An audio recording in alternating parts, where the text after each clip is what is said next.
안녕하세요. 응탈맨입니다. 이번 영상에서는 지난 9월 상장된 타이거 미국 캐시카우100 ETF를 알아보겠습니다. 상장일은 2023년 9월 19일로 현재 순자산 규모는 97억 정도 됩니다. 미국 상장 기업 중 잉여연금 흐름 수익률 상위 100종목에 투자한다고 합니다.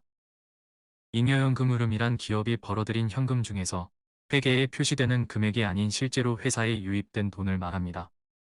대표적으로 감가상각비의 경우 회계장부에는 돈이 나간 것으로 되어 있지만 장비나 부동산을 매입한 초기에 이미 전체 금액을 납부했을 것이기 때문에 그 후에는 현금이 나가지 않지요. ETF가 추종하는 기초지수는 글로벌X 미국 캐시플로킹 100지수입니다. 어떤 지수인지 구글에 검색해보니 미래에셋증권에서 영어로 소개해놓은 페이지가 있네요. 해당 인덱스는 미국 상장 주식 중 높은 잉여연금 흐름을 보여주는 대형 및 중형 기업 100개를 포함합니다. 해당 인덱스의 상위 기업들입니다. 뒤에서 좀 더 살펴보겠습니다. 업종은 주로 헬스케어와 에너지 기업들의 비중이 높아서 에너지가 24%, 헬스케어가 18%입니다. 모두 미국 기업이고요.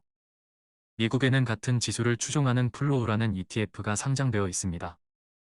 우리나라보다 2달 정도 먼저 상장되었고 상장 후 S&P 500과 비교한 주가 흐름은 다음과 같습니다. S&P 500보다 조금 덜 하락하긴 했지만 이제 3달밖에 되지 않았으니 큰 의미는 없을 듯합니다. 플로우 ETF를 요약하면 타이거 미국 캐시카우100 ETF처럼 높은 잉여연금 흐름 수익률을 보이는 미국 기업들을 포함하며 한 산업 섹터의 최대 25%, 한 기업의 최대 2% 제한을 두고 있습니다. 플로우 ETF의 산업별 비중도 추종 인덱스와 비슷하게 에너지가 25%, 헬스케어가 18% 정도를 차지합니다. 이제 다시 얼마 전 출시된 미래에셋의 타이거 ETF로 돌아와 보겠습니다. 2023년 10월 초 기준 상위 10개의 기업 목록입니다.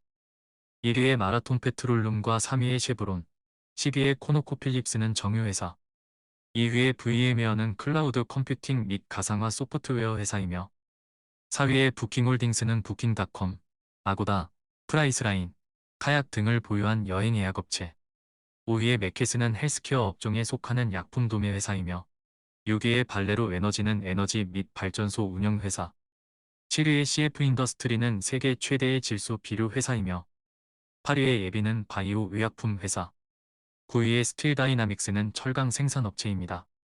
아까 같은 지수를 추종하는 미국 상장 플로우 ETF의 산업군별 분포를 가져왔습니다.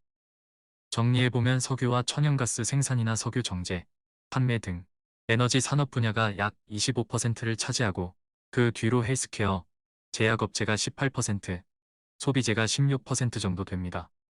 캐시카우 ETF의 25%는 에너지 기업으로 구성되어 있으니 앞으로 ETF의 움직임은 에너지 산업의 흐름을 일부 따라갈 가능성이 높겠습니다.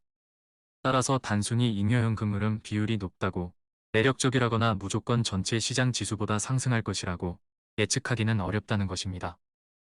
10월 초 기준 해당 ETF를 만원어치 산다면 2,500원은 에너지 기업을, 1,800원은 헬스케어 업체, 1,600원은 소비재 업체를 매수하게 된다고 생각하시면 되겠습니다.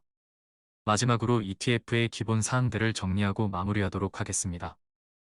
환해지를 하지 않는 환노출 상품이며 총보수는 연 0.25%입니다.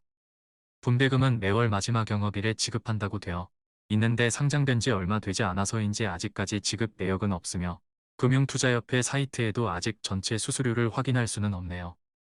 미국 상장 시가총액 상위 1000개 기업 중 금융섹터를 제외하고 기업가치 대비 지난 12개월 잉여연금 흐름 비율이 높은 상위 100개 기업을 선택하는 ETF입니다. 1년에 4번 종목 변경을 실시합니다. 우리나라에도 점점 다양한 지수를 추종하는 ETF가 점점 많이 출시되네요. 기본 주식 계좌뿐 아니라 연금 계좌에서도 매수할 수 있는 자산이 늘어나 기쁩니다. 소중한 내 돈, 어디에 묻어두어야 할지 열심히 공부해 봐야겠습니다. 시청해 주셔서 감사합니다.